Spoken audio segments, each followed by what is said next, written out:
കോയമ്പത്തൂർ അടക്കമുള്ള പ്രദേശങ്ങളിൽ, അതായത് തമിഴ്നാട്ടിൽ ഇന്ത്യയുടെ പ്രധാനമന്ത്രി നരേന്ദ്രമോദി സന്ദർശനം നടത്തുമ്പോൾ അദ്ദേഹം ശരീരം മേക്കപ്പ് ഉപയോഗിച്ച് കറുപ്പിക്കുന്നു, അദ്ദേഹത്തിന്റെ മുഖവും കൈയും ശരീരവും ഒക്കെ കറുപ്പിക്കുന്നു എന്ന് പറഞ്ഞുകൊണ്ട് ഒരു പ്രധാനപ്പെട്ട മാധ്യമത്തിൽ വലിയ ചർച്ച പോലും, ഒന്നല്ല പല മാധ്യമങ്ങളും ഇത് റിപ്പോർട്ട് ചെയ്തിട്ടുണ്ട്. അതിലൊരു മാധ്യമം അടുപ്പ് കൂട്ടിയിരുന്ന് ചർച്ച നടത്തുകയാണ്. എത്രമാത്രം ജനാധിപത്യപരമായിട്ട് നമ്മുടെ മലയാള സമൂഹം അധപ്പതിച്ചു പോയി എന്നാണ് ഇതൊക്കെ കാണുമ്പോൾ എനിക്ക് തോന്നുന്നത്. അതായത് മനുഷ്യൻ എന്ത് കഴിക്കണമെന്ന് സംഘപരിവാർ തീരുമാനിക്കരുത് എന്ന് പറയുന്ന അതേ നാവ് കൊണ്ട് തന്നെ ഒരു മനുഷ്യൻ എന്ത് വസ്ത്രം ധരിക്കണം, മേക്കപ്പ് ധരിക്കണമോ വേണ്ടയോ എന്നതടക്കമുള്ള വിഷയങ്ങളിൽ അയൽക്കൂട്ടം കൂടിയിരുന്ന് ചർച്ചിക്കുകയാണ്. അങ്ങ് അന്താരാഷ്ട്ര വിഷയമായിട്ട് ചർച്ച ചെയ്യാണ്. ഇന്ത്യയുടെ പ്രധാനമന്ത്രി തമിഴ്നാട്ടിൽ വരുമ്പോൾ ശരീരം കറുപ്പിക്കുന്നു അത്രേ. ശരിക്കും ഇങ്ങനെയൊക്കെ പറയുന്ന ആളുകൾക്കെതിരെ വലിയ രീതിയിലുള്ള നിയമ നടപടി സ്വീകരിക്കേണ്ടത് വളരെ അത്യാവശ്യമാണ്. പ്രധാനമന്ത്രിക്ക് വ്യക്തി സ്വാതന്ത്ര്യം എന്ന് പറയുന്ന ഒന്നില്ലേ? അദ്ദേഹം ഇന്ത്യയുടെ പ്രധാനമന്ത്രി ആയതുകൊണ്ട് അദ്ദേഹത്തിന് ഇഷ്ടപ്പെട്ട വസ്ത്രം ധരിക്കാൻ പറ്റില്ല, ഭക്ഷണം കഴിക്കാൻ പറ്റില്ല, അദ്ദേഹത്തിന് മേക്കപ്പ് ഇടാൻ പറ്റില്ല. എന്തൊരു ദുരന്തമാണെന്ന് ആലോചിക്കൂ. ഇനി ഈ പറയുന്നതിൽ എന്തെങ്കിലും വസ്തുതയുണ്ടോ? ഈ പ്രധാനമന്ത്രി അങ്ങനെ മേക്കപ്പ് ഇട്ടിട്ടുണ്ടെങ്കിൽ പോലും അത് അദ്ദേഹത്തിന്റെ വ്യക്തി സ്വാതന്ത്ര്യമാണ്. സിനിമാ നടിമാര്, അല്ലെങ്കിൽ നടന്മാര്, സെലിബ്രിറ്റികള്, രാഷ്ട്രീയക്കാര്, ചുണ്ടിലടക്കം ലിപ്സ്റ്റിക് തേക്കുന്ന, കണ്ണിൽ മറ്റേ കൺമഷി എഴുതുന്ന പുരുഷന്മാരും സ്ത്രീകളും ഒക്കെ ഉള്ള ഒരു നാട്ടിലല്ലേ നമ്മൾ ജീവിക്കുന്നത്.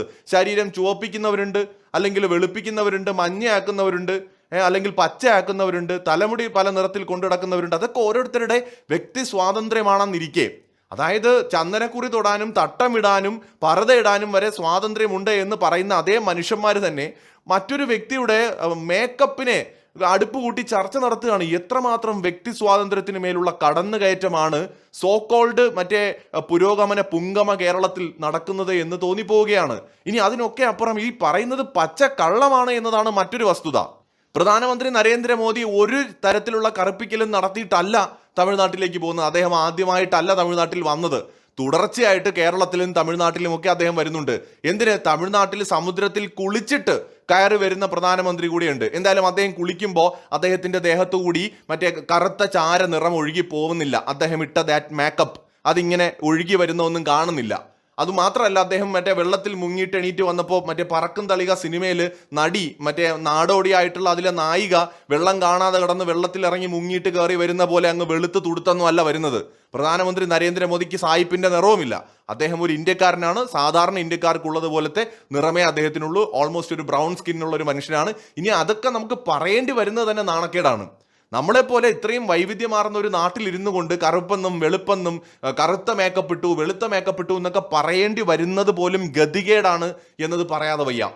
പിന്നെ എന്തുകൊണ്ടാണ് ചില വീഡിയോകളിൽ വളരെ നിറമുള്ളതായും ചില വീഡിയോകളിൽ നിറം കുറഞ്ഞതായും തോന്നുന്നത് എന്നതും എല്ലാ മനുഷ്യർക്കും അറിയാം. എന്തുകൊണ്ടാണ്?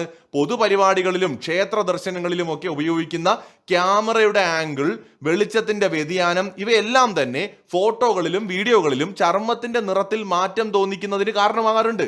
അതിനൊക്കെ അപ്പുറം ഇന്ന് നമുക്കറിയാം, സോഷ്യൽ മീഡിയയിലൊക്കെ ആണെങ്കിൽ റീൽസ് ഇടുന്ന പിള്ളേരൊക്കെ ഉപയോഗിക്കുന്ന ഫിൽറ്ററുകൾ എന്നൊക്കെ പറയുന്നത് പല കളറിലാണ്.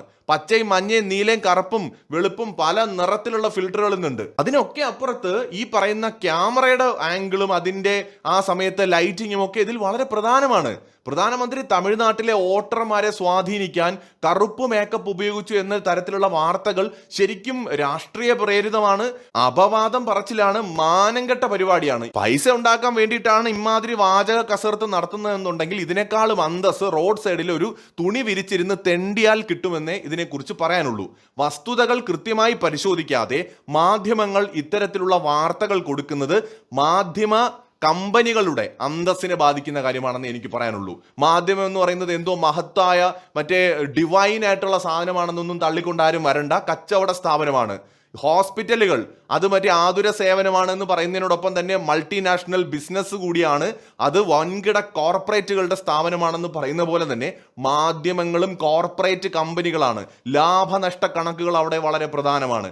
അത്തരം കോർപ്പറേറ്റ് കമ്പനികളുടെ വിശ്വാസ്യതയെ തകർക്കാൻ ഇത് കാരണമാകുമെന്ന് എനിക്ക് പറയാനുള്ളൂ. പിന്നെ നമ്മുടെ രാജ്യത്തിന്റെ പ്രധാനമന്ത്രിയെ ഇത്തരം മോശമായ രീതിയിൽ അദ്ദേഹത്തെ അപഹസിക്കുന്നതും പരിഹസിക്കുന്നതുമൊക്കെ നിയമപരമായി തന്നെ നേരിടേണ്ടതാണ്. കാരണം ഇന്ത്യൻ പ്രധാനമന്ത്രി ആയിക്കോട്ടെ, നമ്മുടെ സംസ്ഥാനത്തിന്റെ മുഖ്യമന്ത്രി ആയിക്കോട്ടെ, ജനാധിപത്യ പ്രക്രിയയിലൂടെ ഈ രാജ്യത്തെ ജനങ്ങൾ തെരഞ്ഞെടുത്ത് അധികാരത്തിലേക്ക് വന്നവരാണ്.